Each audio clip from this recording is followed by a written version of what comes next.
Nós temos ali atrás uma livraria missionária. Todos os materiais que estão ali, eles são com o propósito de estar abençoando o trabalho missionário, e você pode estar sendo edificado com todo esse material. Eu quero citar aqui 3. Nós temos ali uma série de livros, de materiais que falam sobre caráter. Um deles é esse livro aqui. Quem já leu os 4 níveis de obediência? Quantos já leram?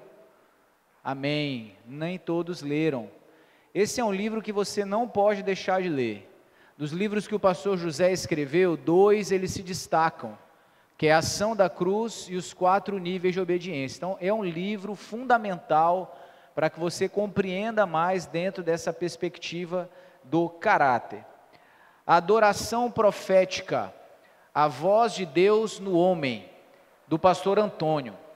Um livro sobre um ensinamento sobre adoração. Isso não é um livro para músicos, não é um livro apenas para ministros de louvor, também, mas para todos nós. É um material que vai nos ensinar sobre a importância da adoração, a adoração profética. Então você precisa ter conhecimento dessas ações, ok? E por fim, nós temos uma série de livros, eu separei um deles apenas, que é o do Bispo Nilson, que fala sobre os 6 enganos que ameaçam a igreja. Existe uma série de livros ali, desses aqui pequenininhos, que vão ser uma denúncia a esse falso evangelho que tem sido pregado, que tem sido anunciado no nosso Brasil. Então, alguns pastores, convocados pelo pastor José, escreveram alguns livros com essa denúncia. Então, esses livros, qual que está o valor deles? R$6. O objetivo desses livros aqui é ser verdadeiramente divulgado o máximo possível, por isso o valor dele é apenas R$6. Então, você pode levar um de cada e entender melhor sobre a denúncia que está sendo feita sobre esse evangelho que não é fundamentado na cruz, amém? Existem vários outros livros lá, que você pode ser ministrado através deles, em nome de Jesus. Essa noite nós vamos falar um pouco sobre maturidade espiritual, amém? Esse é o tema da nossa aula de hoje. Aí melhorou, hein? Esse será o tema da nossa aula de hoje, e nós vamos caminhar nesse princípio aí. Vocês me ouvem bem? Todos estão me ouvindo bem aí? Pessoal atrás, aqui na frente, dá um joinha aí, quem está ouvindo bem? Amém, então, glória a Deus. Então vamos caminhar aqui na nossa aula.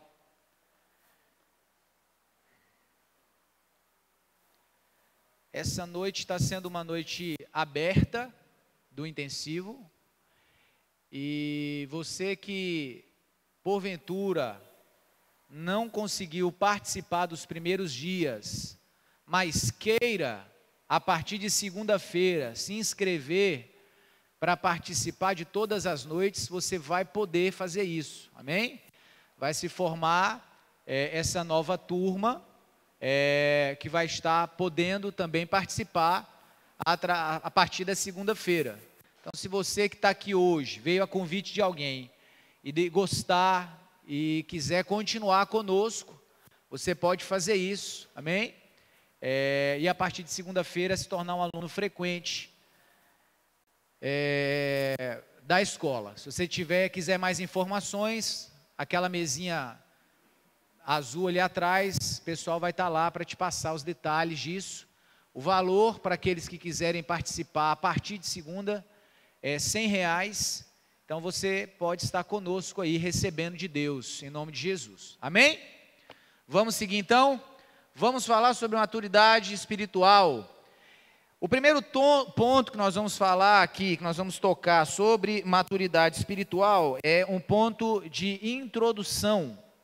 E dentro desse ponto de introdução, nós vamos caminhar aqui dentro de alguns tópicos, né? Coloquei no telão para ficar fácil de você fazer as suas anotações. Então, o primeiro ponto aí que nós temos é: os propósitos de Deus servem aos seus planos, que são muito mais elevados que os nossos. Então, qual é a defesa que nós fazemos aqui? Primeiro, tudo que vemos Deus fazer, cada palavra lida nas Escrituras, serve a um propósito maior e mais nobre, que não está ligado a, primeiro, promoção pessoal dos homens, em particular, e nem tampouco para alvos egoístas que visam beneficiar alguém de forma exclusiva. Os propósitos de Deus servem aos seus planos, como já falamos aqui, que são muito mais elevados que os nossos. Então, compreender o propósito dos planos de Deus é algo que é de suma relevância para nós entendermos, para discernirmos com clareza, nós precisamos crescer em maturidade. Muitas vezes a gente vê algumas pessoas caminhando na sua vida ministerial, almejando algum tipo de reconhecimento, almejando algum tipo de visualização, que só testifica o quão imaturo ela ainda caminha. Então, a perspectiva de um evangelho que promove o meu dom, que promove o meu chamado, que promove o que eu faço, esse tipo de perspectiva de evangelho, quando ele reside no meu coração, revela o nível de imaturidade que eu caminho. Vou dar um exemplo prático disso. Você olha por aí, em muitas igrejas, você vê na placa da igreja a foto do pastor. Isso é a síndrome mais clara e evidente sobre imaturidade. A gente personaliza a obra de Deus baseado naquilo que eu sou.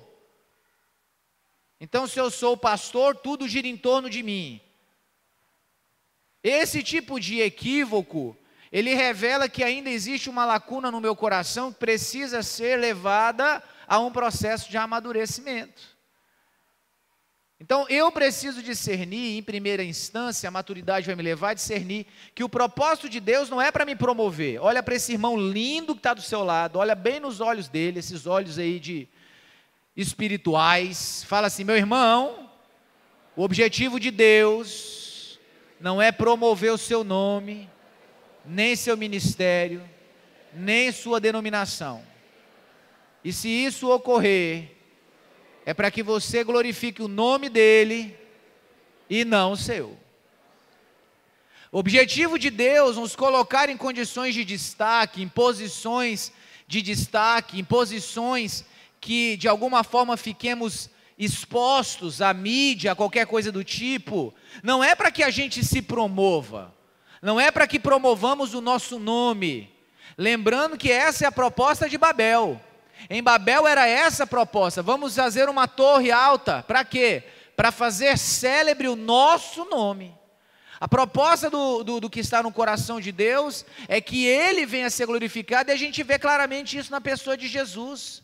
Quando o Senhor, Ele aponta que o objetivo do seu ministério era glorificar o Pai. Então Jesus nos ensina com exemplo que onde o nosso coração deve estar. Segundo ponto aí, o caminho da maturidade se trata de um processo que contempla todas as esferas de nossas ações. Então, irmãos, é importante pontuar que trilhar o caminho da maturidade espiritual se trata de um processo que vai contemplar as esferas, não é? As esferas, todas as esferas das nossas ações, passando pelas intenções, pelas motivações, pelos comportamentos e pelas palavras. Diga comigo: palavras, comportamentos, motivações e sistema de crenças. Nós vamos falar disso já já. Então, o processo da maturidade, ele vai trilhar um caminho em todos esses aspectos. A maturidade espiritual, ela vai trabalhar em todos esses aspectos, no que eu falo, como eu me comporto, o que motiva o meu comportamento e o meu sistema de crenças, porque é o meu sistema de crenças que define todo o restante da minha vida. O meu sistema de crenças define as minhas motivações, o meu sistema de crenças define o meu comportamento, o meu sistema de crenças define as minhas palavras. É o que eu creio que vai nortear todos esses elementos. Então, a busca pela maturidade espiritual, ela vai traçar um processo para cada um desses pontos. Eu estou apenas nesse primeiro momento conceituando, tá? O objetivo aqui é a gente estar apresentando o tema, exatamente introdução. Terceiro ponto aí, maturidade não é um estado definitivo, que uma vez alcançado não se perde mais. Então, maturidade espiritual não é medida por tempo de conversão. Maturidade não pode ser definida nem avaliada por convicção pessoal. Então, não sou eu que vou dizer, eu sou maduro, eu não sou maduro. Não é a convicção pessoal. Não é o quanto eu acredito ser que comprova que realmente eu sou. A maturidade espiritual, nós vamos ver na sequência, mas ela vai ser revelada pelos frutos que eu e você manifestamos. É dessa forma que eu vou identificar o nível de maturidade espiritual que eu caminho. Então não é convicção pessoal, mas sim os frutos que apresentamos no dia a dia. Anote essa referência aí, Mateus capítulo 7, verso 15 ao verso 20. Tá? Depois você vai dar uma meditada nesse texto aí. Então, a maturidade, ela é comprovada pelos frutos. E essa avaliação, ela precisa ser detalhada e levada muito a sério. Mateus, capítulo 7, verso 15 a 20. 7, 15 a 20. E essa avaliação, irmão, preste atenção, ela precisa ser levada muito a sério e realmente... E se realmente estamos comprometidos a amadurecer, para assim sermos vistos pelo Pai, como filhos que Ele pode usar. Então, eu preciso levar a sério o processo da maturidade.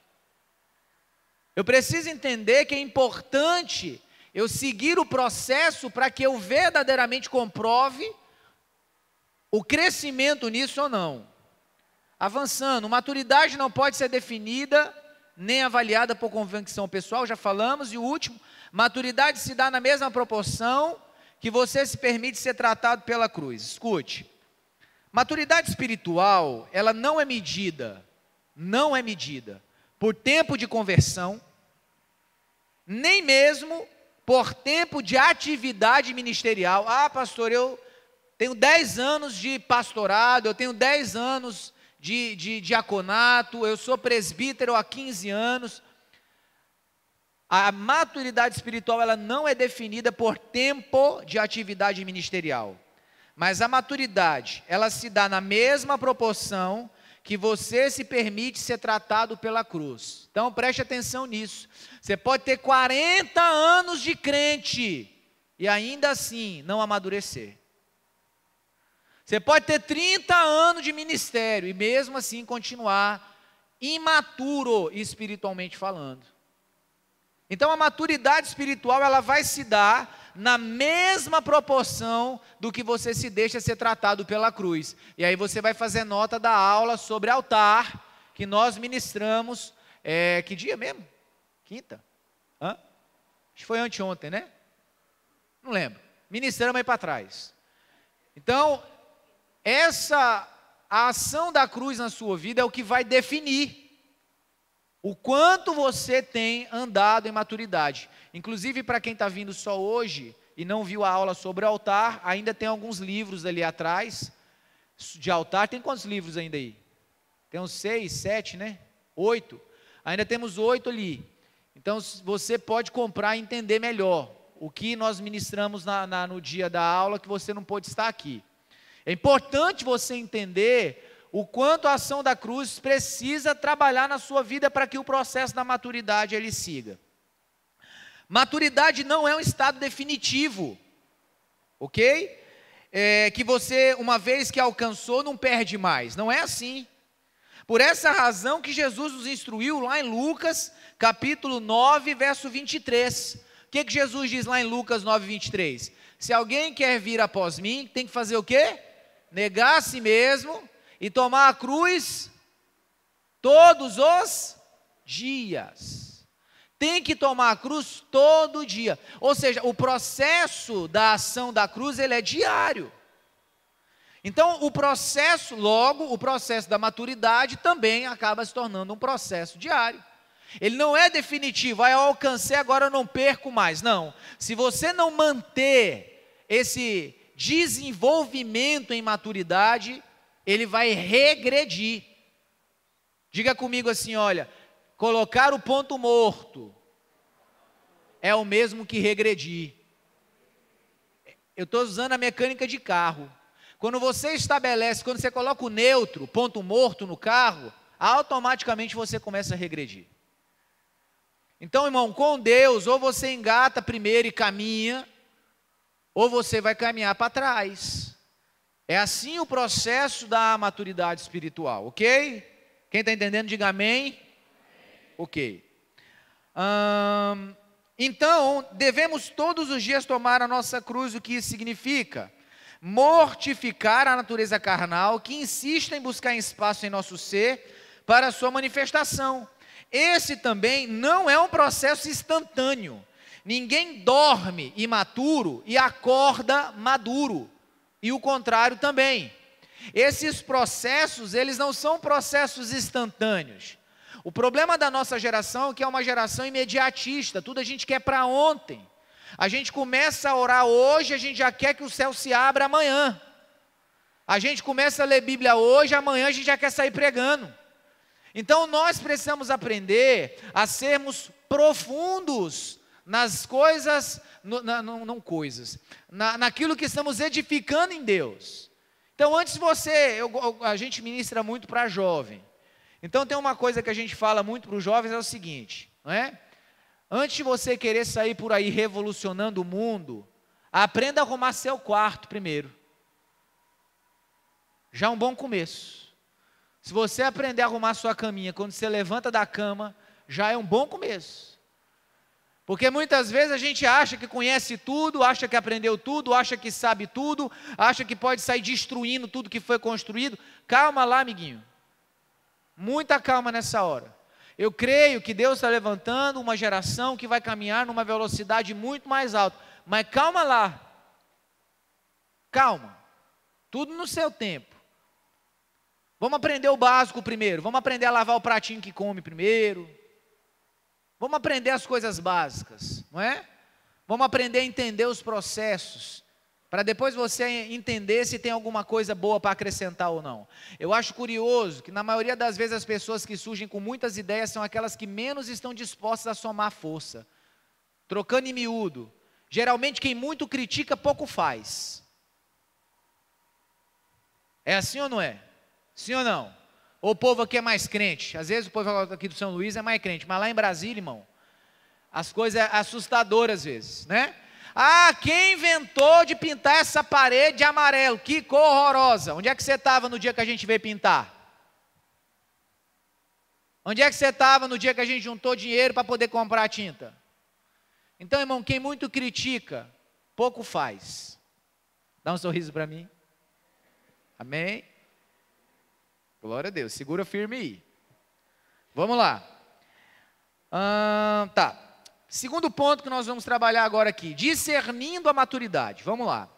Primeiro ponto, Paulo nos aponta um caminho para discernir a maturidade. Gálatas capítulo 2, verso 20 é um texto que a gente muito fala, não é? O que diz lá? Já estou crucificado com Cristo e vivo não mais eu, mas Cristo vive em mim. E a vida que agora vivo na carne, vivo-a na fé no Filho de Deus, o qual me amou e se entregou por si mesmo, por mim. Amém ou não amém? Então, Paulo nos aponta aqui um bom discernimento sobre o que vem a ser maturidade. É um bom conceito. O que é maturidade espiritual? Paulo deixou bem legal aqui, ó. É estar crucificado com Cristo. É Jesus viver em você. É a vida que você vive na carne, agora você viver na fé no Filho de Deus. É um bom conceito, amém ou não amém? Sim ou não? Você acha que é um alvo interessante para se buscar? Diga amém. Glória a Deus. Maturidade espiritual se revela na vida de quem decidiu abraçar a cruz e viver Cristo. Isso não apenas do fazer, preste atenção nisso, não se trata de uma vida dedicada ao serviço ministerial, preste atenção, você ser um bom servidor não faz de você alguém maduro, você ser alguém disposto a fazer coisas não torna você alguém maduro, ok? Amém ou não? Vamos lá. Se trata de buscar as coisas que são do alto, de não se conformar com o sistema do mundo, de amar a Deus sobre todas as coisas. Se trata de amar quando perseguido, de crer quando pelo rito natural das coisas deste mundo deveria se desistir, dar a outra face ao invés de contra-atacar. Então nada de cantar por aí, quem me viu passar na prova e não me ajudou. Talvez quem te viu passar na prova e não te ajudou, fez boa coisa por você. Porque talvez uma lição valiosa você precisava aprender com Deus. A gente tem a prática, irmãos, o costume de atribuir ao diabo tudo aquilo que nos tira do conforto daquilo que nós queremos viver. Eu me lembro de uma situação bem interessante, eu conto essa história porque a irmã testemunhou isso na igreja e ela me deu a permissão de contar. Uma certa feita, uma irmã me procura no gabinete pastoral e vem, pastor, eu preciso de ajuda. Falo, pois não, minha irmã, o que está acontecendo? Pastor, me ajuda em oração, porque o diabo está se levantando contra a minha vida. Já começa, né? O diabo está se levantando, lá no meu trabalho, lá na repartição onde eu trabalho, existem 10 funcionários, o meu chefe só manda eu, tudo é eu, tem 10 lá, ele só manda eu fazer as coisas, quando eu faço ele briga, diz que está errado, manda fazer de novo, é o diabo, logo começa, né? Aí começamos com aquele crentez que a gente gosta, né? É o vale se levantando, é o deserto, é o gigante, né? É o mar, o que mais que tem? Me ajuda aí, que eu sei que você fala, É, por aí vai, né? A gente começa com essa papagaiada toda. Aí na hora o Espírito Santo me deu um estalo, eu falei, opa, peraí filha, deixa eu dizer uma coisa para você aqui, ó. Eu não sei se o seu chefe é crente, ele é um cristão, ou se ele é faraó, mas eu sei que quem está usando ele é Deus. Ah, mas por que, pastor? Eu falei, filha, vamos lá, eu conheço você, eu sei que você não é submissa a seu marido, eu conheço você, você não é submissa a seu pastor, porque tudo que eu falo para você, você não faz. Eu mando você orar, você quer brigar com seu marido. Eu mando você parar de ver novela e estudar a Bíblia, mas você quer ver novela. Tudo que eu falo para você fazer, você faz o contrário. O que Deus fez? Ele levantou um chefe que você não pode dizer não para ele. Sugestão para você, dica. Deixa Deus trabalhar que vai doer menos. Aprende logo. Porque o seu problema é submissão. Você não entendeu.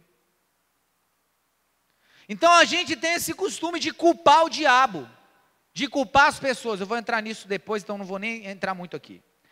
Vamos avançar.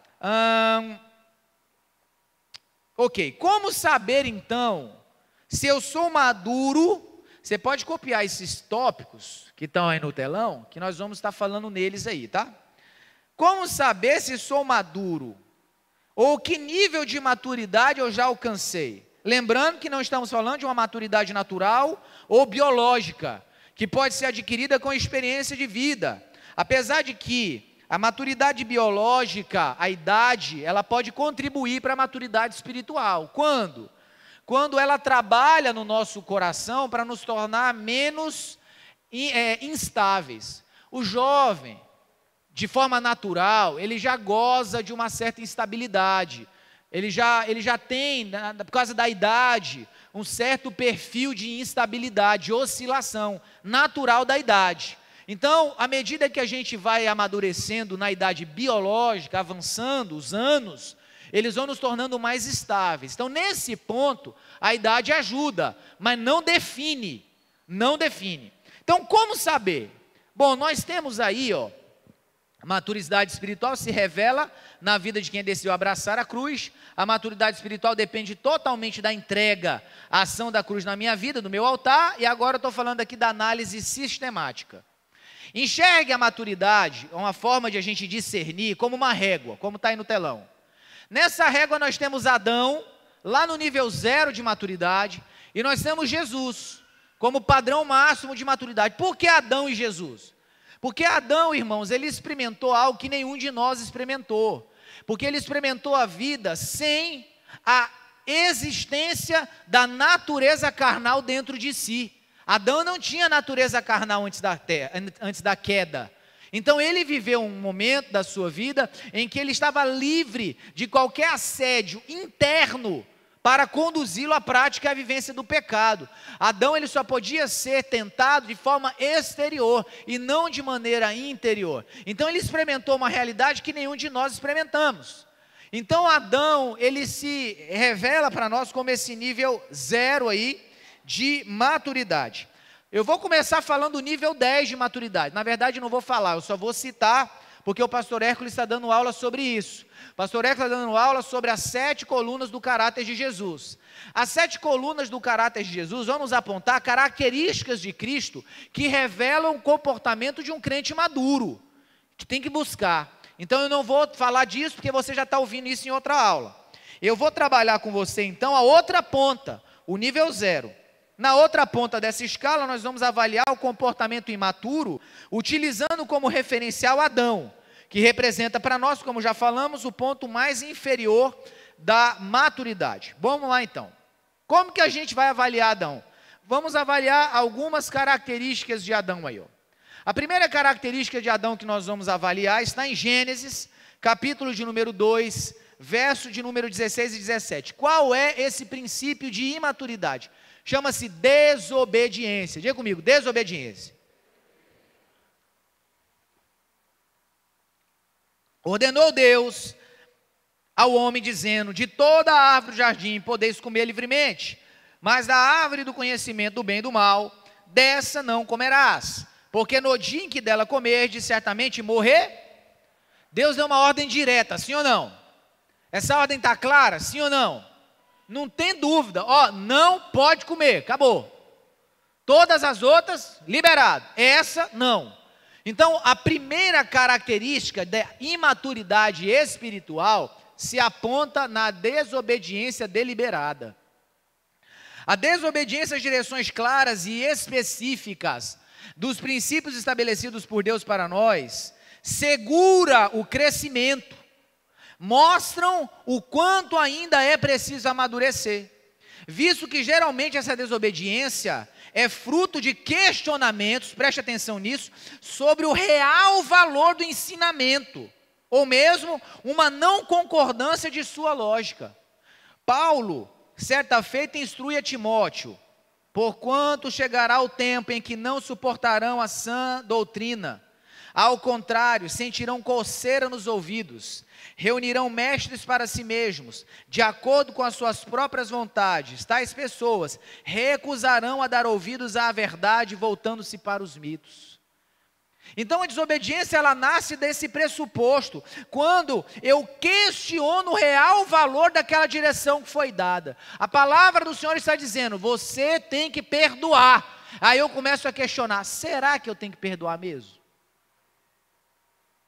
Eu não senti de perdoar. Quem já ouviu isso aí? Eu não vou nem perguntar quem já falou, né? Eu vou perguntar quem já ouviu. Eu ainda não senti de perdoar o fulano de tal. O que você quer sentir, irmão? Quer sentir o quê? O poder do alto se manifestando sobre sua vida? Não tem que sentir nada não, já foi mandado fazer isso.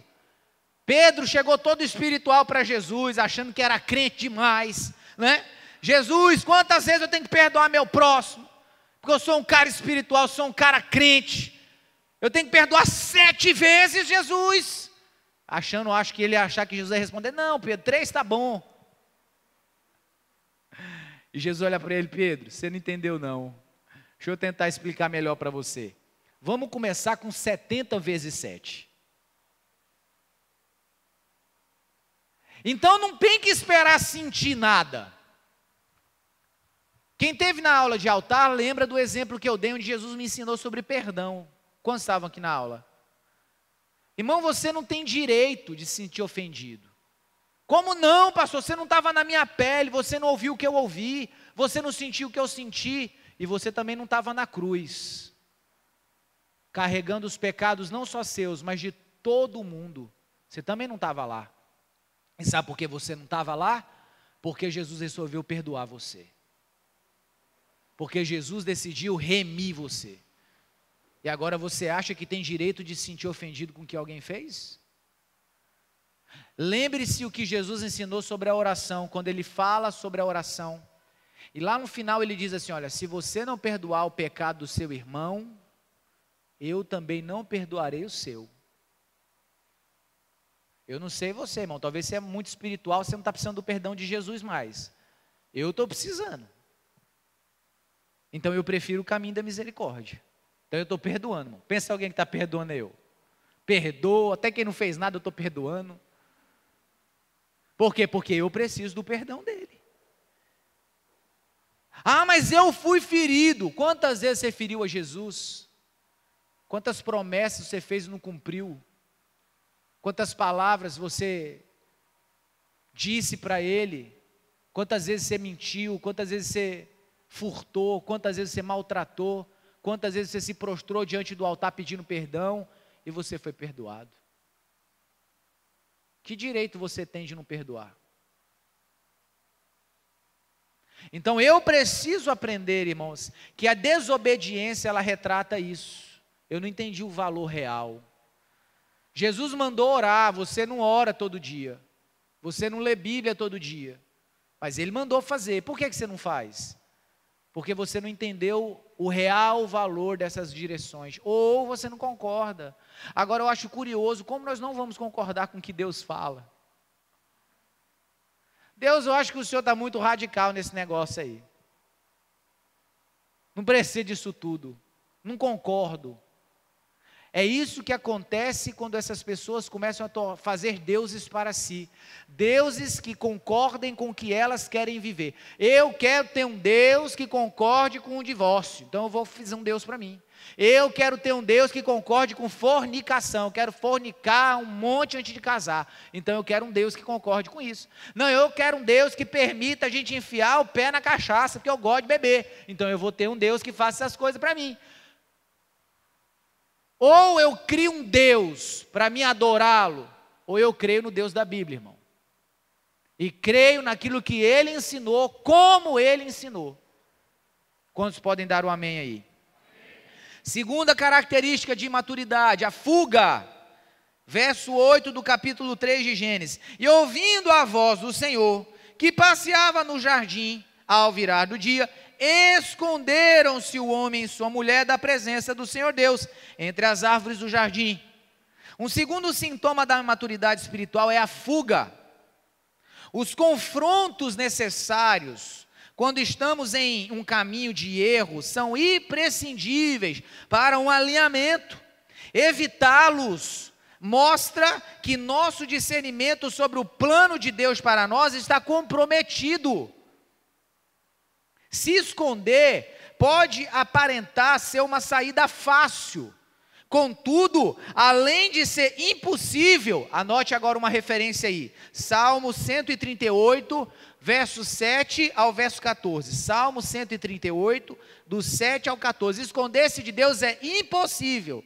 Só adia o inevitável. E quanto mais longe a gente vai nesse caminho de fuga, quanto mais longe, mais complicado se torna o caminho de volta, o qual em algum momento teremos que fazê-lo.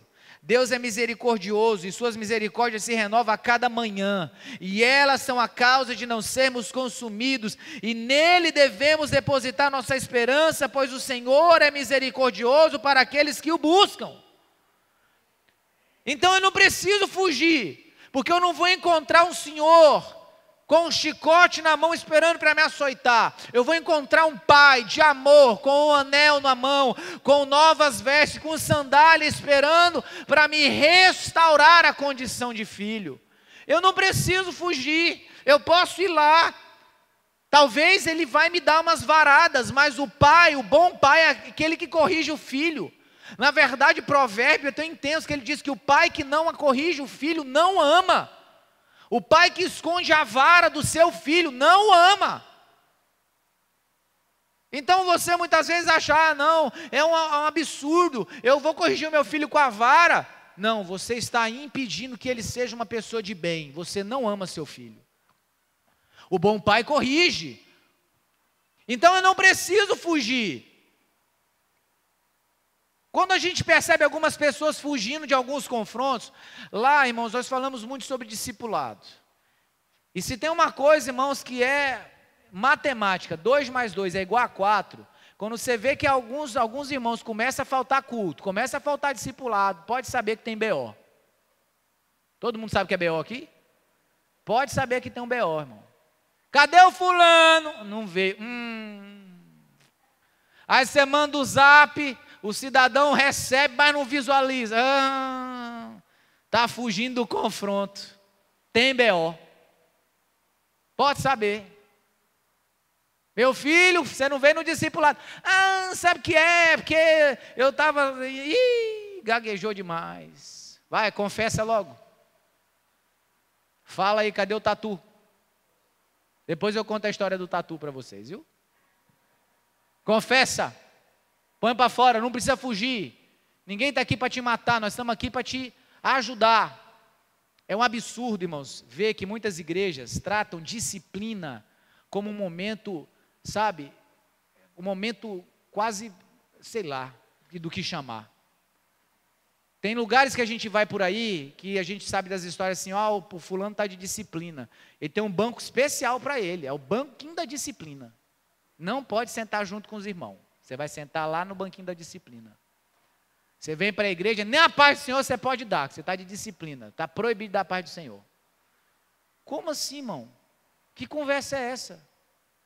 Disciplina não é para tirar a pessoa do corpo, mas é para visualizar que alguém está doente, nós temos que trazer ele para dentro. Tempos atrás nós lidamos com uma situação dessa lá na igreja. O menino já estava apavorado de sentar para conversar comigo, por causa do medo da disciplina. Eu sentei ele no escritório, bati nele de todo lado, dei umas 3 voadoras no peito dele. Ele falou, pastor, e agora você vai ficar do meu lado todo o culto. Para onde eu for, você vai comigo. Sábado eu vou pregar, sexta eu vou pregar, sábado eu vou pregar, domingo, você vai todo dia comigo. Você não descola mais. 2 vezes na semana eu quero você lá na minha casa. Pastor, mas e não quero desculpa, se vira, dá seu jeito. Você vai estar comigo colado. Eu quero saber o que você vê, onde você está. Eu quero tudo, relatório 24 horas agora. Porque você está ruim, cara, tem que te tratar, não tem que te jogar do lado no lixo lá, te colocar uma placa de leproso e falar ninguém pega nele. Está errado. As pessoas muitas vezes fogem por causa disso. Mas eu quero te dar uma palavra, isso é característica de maturidade, não fuja. Está com pecado oculto? Vem conversar, não foge do confronto não. Fala, pastor, o trem está feio. Ora comigo aqui, pastora, porque se Deus me der força, eu enforco meu marido hoje. Hoje eu vou pedir graça, porque se eu pedir força, eu mato ele. Vem cá, minha filha, vamos orar então. Confessa. Escute uma coisa aqui, quem confessa a tentação, dificilmente vai ter que confessar um pecado. Então você não tem que fugir, você tem que ir para o confronto. Senta com o seu discipulador e fala, olha meu irmão, pastor, discipulador, ora comigo, porque eu estou doido aqui, eu estou agoniado, se eu for para casa do jeito que eu estou, eu vou ver pornografia, eu vou fazer algo, me ajuda. O que eu faço? Vamos ali, meu filho, tomar um banho de água fria, gelada, vem para cá, vamos se controlar, vamos orar, vamos... Entende? Eu estou brincando para você rir, para você prestar atenção, mas isso é sério, não tem que fugir. Não fuja, isso é coisa de imaturo. O maduro não foge, o maduro corre para o pai. Ele busca a cura. Amém ou não amém? Terceiro ponto. Autossuficiência. verso 7 do capítulo 3. Então foram abertos os olhos de ambos e conheceram que estavam nus, pelo que coseram folhas de figueira e fizeram para si aventais, ou roupas, dependendo da sua versão. O terceiro sintoma da imaturidade nos conduz ao caminho da arrogância, da presunção de pensarmos que nossas más ações agora podem ser cobertas por nossa própria iniciativa e que podemos seguir com elas sem consequência real. Esse espírito de maturidade, ele reonda nossas igrejas. Ministros do altar ministrando em pecado, não vai acontecer nada, eu posso disfarçar, eu minto bem, eu disfarço bem. Desce do altar e vai se pegar com a namorada no corredor escuro da igreja. Mente, vendo pornografia, com coração rebelde, sem temor algum no coração, não, eu resolvo, não, isso não é problema, eu sei lidar com isso, sabe nada. A arrogância, o orgulho demonstrado por esse tipo de imaturidade é o que impede a sua restauração. Então por que a gente coloca isso depois da fuga? Porque tem um momento da vida da gente que não dá mais para fugir, começa a ficar evidente demais, e aí a arrogância vai ser aquilo que vai pontuar no seu coração a pedra de tropeço. Eu posso lidar com isso, eu não preciso de ninguém. A porcentagem de pastores que hoje vivem uma vida destruída por causa do orgulho é assustador. Não conversa, não pede ajuda, é orgulhoso. Não, eu sou pastor, eu sei das coisas, eu conheço a Bíblia. Você já conversou com alguém, que se você vai conversar com ela, você começa a mostrar alguma coisa, não, isso eu já sei. Ah, legal. Não, mas vamos conversar. Não, isso eu também já sei. E para a gente poder melhorar a vida. Não, sei, tem que orar, tem que ler Bíblia, tem que adorar, tem que jejuar, eu sei. Ou então por que você está nessa vida terrível e miserável ainda? Já que sabe tudo. Orgulho. Cuidado, porque isso é traço claro da imaturidade espiritual. Nós somos um corpo, precisamos uns dos outros, precisamos ser pastoreados, precisamos de alguém que possa nos orientar, que possa nos ouvir, que possa nos direcionar a palavra ao Senhor. Amém ou não? A rendição, deixa eu ler um texto aqui de Tiago 4,6. Tiago 4,6. Todavia, ele nos outorga a graça ainda maior, por isso declara a Escritura: Deus se opõe aos arrogantes, mas ele concede graça aos humildes. A rendição ao Senhor é a capacidade de enxergar a necessidade da salvação e nossa total incapacidade de consegui-los por méritos, é fruto de uma mente que não foi cauterizada pelo engano da autossuficiência. Então eu me rendo. Irmãos, eu acho lindo a passagem que Jesus fala, que Jesus conta sobre o publicano e o fariseu. Eu acho lindo o cuidado de Jesus mostrando. O publicano encontrou misericórdia. Por quê? Porque ele bateu no peito e reconheceu o seu pecado. Senhor, me perdoa. Eu não estou aqui para dizer que eu sou o cara, que eu sou autossuficiente, que eu conheço a Bíblia de trás para frente, de frente para trás, que eu tenho condição de declarar 300 versículos de cor. Não adianta nada tudo isso e a minha vida continuar destruída. Eu preciso da sua graça, eu preciso realmente viver o que eu conheço, o que eu sei. Eu preciso parar de ser ouvinte e começar a ser praticante, sabe? Rendição. Então a autossuficiência. A quarta característica de imaturidade, a quarta característica própria da imaturidade, irmãos, é a transferência de responsabilidade. Gênesis capítulo 3, verso 12. Replicou o homem: foi a mulher que me deste por auxiliadora, ela me deu do fruto da árvore e eu comi. A transferência de responsabilidade é a quarta característica de maturidade. Agora eu pergunto a você, quem foi que Adão culpou pelo pecado que ele cometeu? Quem? Quem acha que foi Eva? Levanta a mão. Quem acha que foi Deus? Levanta a mão. Quem não acha nada? Levanta a mão. Cuidado, viu, irmão? Ficar em cima do muro. O muro não é um lugar legal para você ficar, viu? Brincadeira. Irmãos, olha o que Adão fala. Ó, essa mulher que o Senhor me deu, essa bomba, eu estava até dormindo quando o Senhor fez, eu nem vi.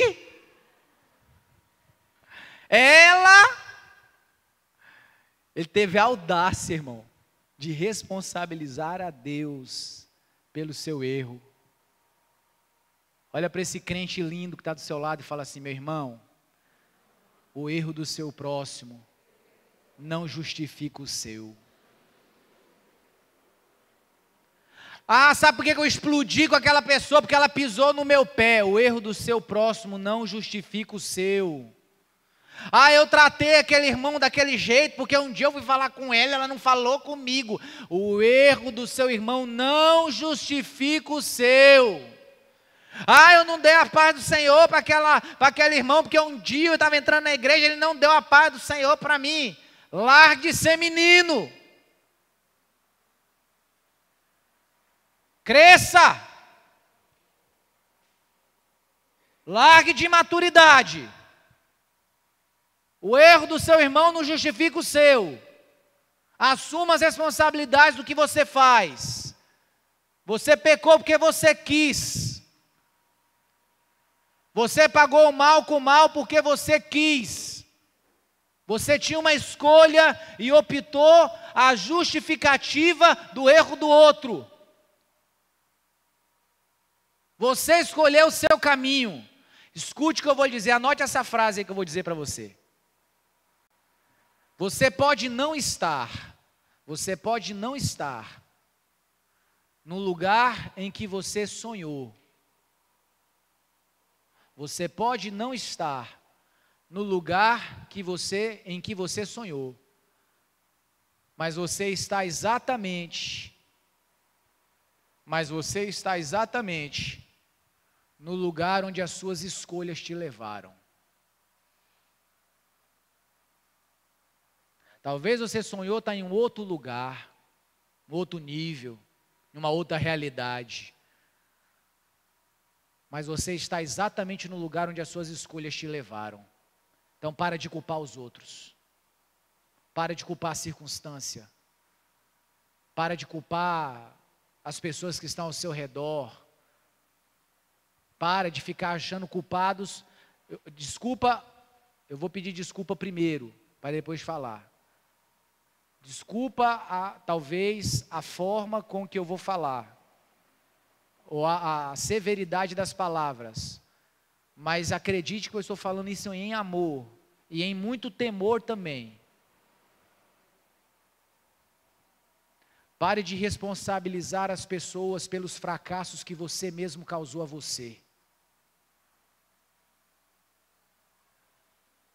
Pare de responsabilizar as pessoas pelas coisas das quais você não conseguiu conquistar por própria incompetência, porque você não quis estudar, porque você não quis se dedicar, porque você não quis aprender, porque você não aproveitou as oportunidades que você teve.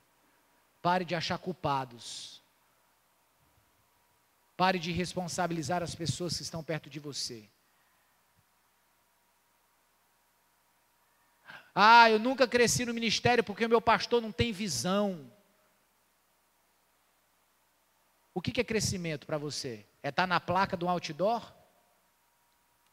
A perspectiva de Jesus de crescimento é você com uma toalha lavando o pé de alguém. Seu pastor te impediu de fazer isso?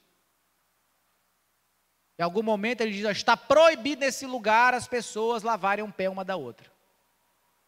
Está proibido nesse lugar alguém servir. Está proibido nesse lugar alguém trazer um copo de água. Está proibido nesse lugar alguém pegar um quilo de arroz e entregar para alguém que está em dificuldade. Alguém foi proibido de fazer isso? Ah, estão querendo matar meu ministério porque você não tem oportunidade para pregar? Estão querendo matar o seu ministério porque você não está tendo oportunidade para cantar? Olha para o irmão que está do seu lado e fala assim: meu irmão, sabe o que você precisa? Faz um carinho no ombro dele agora, que isso vai doer um pouquinho. Sabe o que você precisa, irmão? Olha bem no olho dele agora, com o olhar de profeta, profundo. Fala assim, ó, sabe o que você precisa? Você precisa é morrer. Seu problema é que você está muito vivo. Seu problema é esse, você está vivo demais. Você já viu defunto reclamar de alguma coisa, irmão? Alguém já foi aqui no sepultamento e o rapaz que estava lá dentro do caixão reclamou: ah, não quero essa roupa não, vem trocar essa. Você já viu alguém reclamar do tamanho do caixão? Não, esse caixão, eu tenho claustrofobia, não, alguém troca. Morreu, não reclama de nada, pensa o bichinho tranquilo. Não reclama do jeito que vai, tá bom. Se canta hino da harpa ele não acha ruim, se canta hino agitado ele não acha ruim. Não reclama de nada. Não reclama da pregação, não reclama do horário do culto, não reclama do endereço do lugar onde ele vai ser sepultado, nada, ele está ali tranquilo, de boa. É claro que eu estou falando não de uma morte física, mas da morte da natureza carnal, aquilo que já defendemos aqui outrora, na ministração que fizemos sobre altar.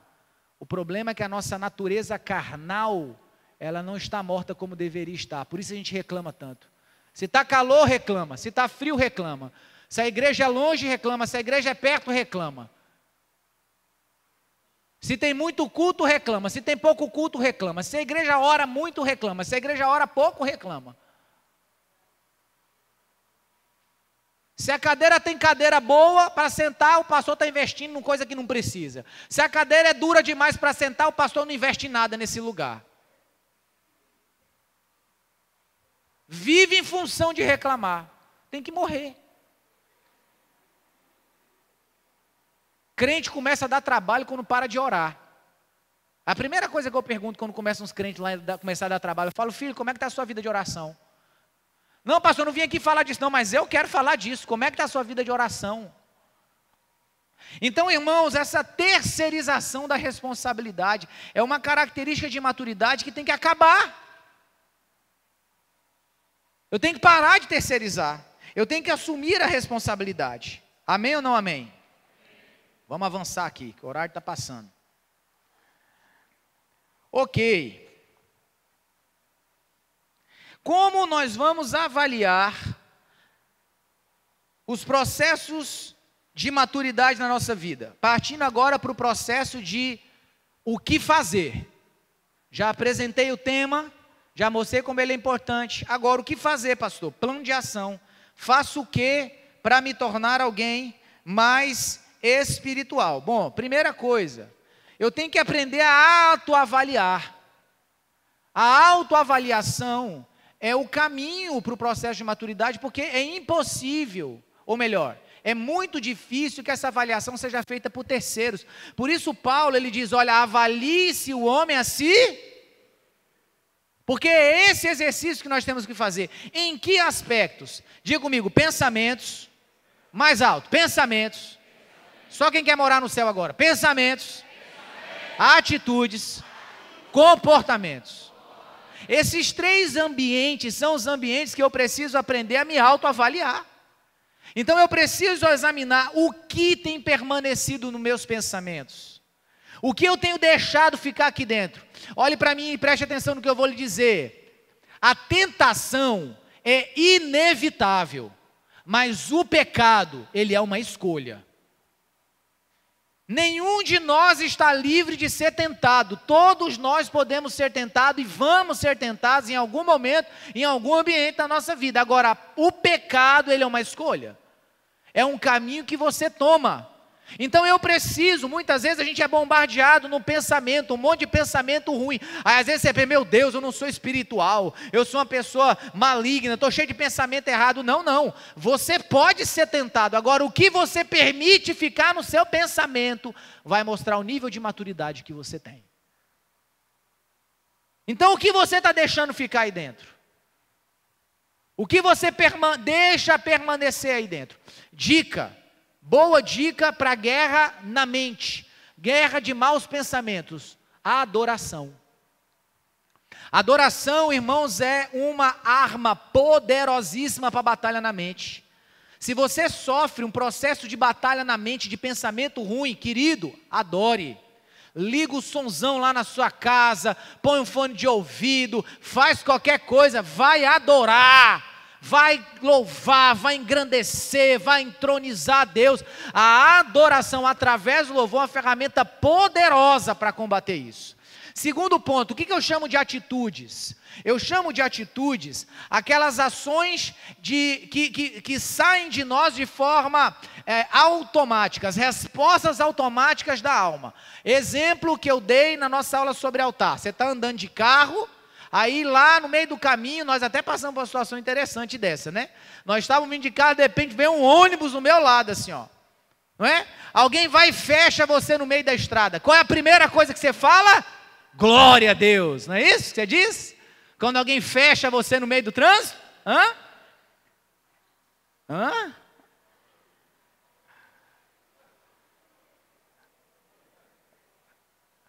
Jesus abençoa esse irmão que está querendo se matar, que está querendo me matar com ele. Então, essas atitudes que são reflexos, falamos no nível 2 ali sobre a disciplina da alma, a gente explicou bem isso. Então, essas atitudes de reflexo vão mostrar algumas coisas sobre nós. A Bíblia diz que a boca fala do que o coração está. Então, essas respostas automáticas, elas vão servir para te fazer pensar. Meu Deus, por que eu estou tão bravo assim? Por que eu estou tão irritado? Por que, sabe, tudo que sai da minha boca é maledicência? Quando alguma coisa sai errada, a primeira coisa que eu falo é amaldiçoar. Por que o meu comportamento é assim tão agressivo? Alguém que me pergunta alguma coisa, eu já respondo, o que é? Não, eu só queria saber, nem sei o que eu queria saber mais.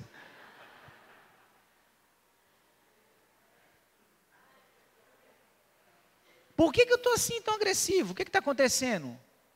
Tem que olhar para dentro de você, você não pode se conformar com isso. Falei disso também na aula passada. Aí muitas vezes a gente começa a se esconder atrás do temperamento. Ah, porque o meu temperamento é X, o meu temperamento é Y, o meu temperamento é Z. O nosso temperamento não pode ser justificativa para o nosso pecado. Falei isso na aula passada, vou repetir agora. Ah, pastor, eu sou colérico. Problema seu. Se vira. Caça um jeito de se acalmar. Vai fazer uma aula de jiu-jitsu. Vai fazer uma caminhada. Arruma um saco de pancada lá, de areia. Vai fazer uma corrida. Se vira, meu irmão. Ninguém é obrigado a ficar aguentando seu mau humor, não. Aí uma certa feita, ministrando um seminário sobre isso, alguém me procura e fala assim, pastor, mas é porque eu aprendi a ser sincera. Deixa eu lhe dizer uma coisa sobre sinceridade. Sinceridade não é falar o que você quer, não. Isso é falta de educação. Sinceridade é você ver a verdade sobre si. Você quer ser sincero? Então avalie a sua própria vida. Para de cuidar da vida alheia. Terceiro ponto, comportamento. O que é o comportamento? São práticas aprendidas. São comportamentos aprendidos. São situações que você já se acostumou. Alguém liga para a sua casa, você está cansado, com sono, não quer ouvir ninguém. Aí o que você diz? Fala que eu não estou. Mas você está. Olha aí você. É porque eu não quero falar. Ué, pega o telefone e fala que você não quer falar então. Ó, abençoado. Eu te amo, Jesus é lindo, mas não estou a fim de conversar agora não, viu? Depois nós conversamos. Aí você pode pensar, pastor, mas isso é um absurdo, eu já fiz isso. Segunda-feira é o dia que o pastor geralmente tira para descansar, né? É o meu dia de folga, eu tiro para ficar com a família. E eu faço isso mesmo. Os discípulos que a gente acompanha sabem disso, ninguém me liga segunda, porque sabe que eu não vou atender. Aí se estiver morrendo, irmão, se Jesus não operar a cura, eu é que não vou. Eu não estou fazendo discípulo do Igor, se não aprendeu até hoje a orar e buscar na fonte, alguma coisa está errada nesse discipulado. Se vira, segunda-feira eu não atendo ninguém. Segunda-feira eu coloco meus pezinhos para cima, vou comer minha comidinha tranquilo, vou trocar uma ideia com a minha filha, vou dar um rolê com a esposa, levar ela para dar um rolê no cinema e acabou. Não atendo mesmo, não resolvo nada.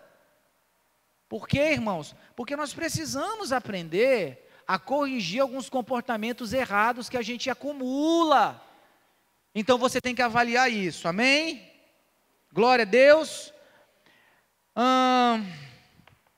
Eu vou parar, por causa do horário. Eu tenho que parar. Na próxima aula, eu vou finalizar.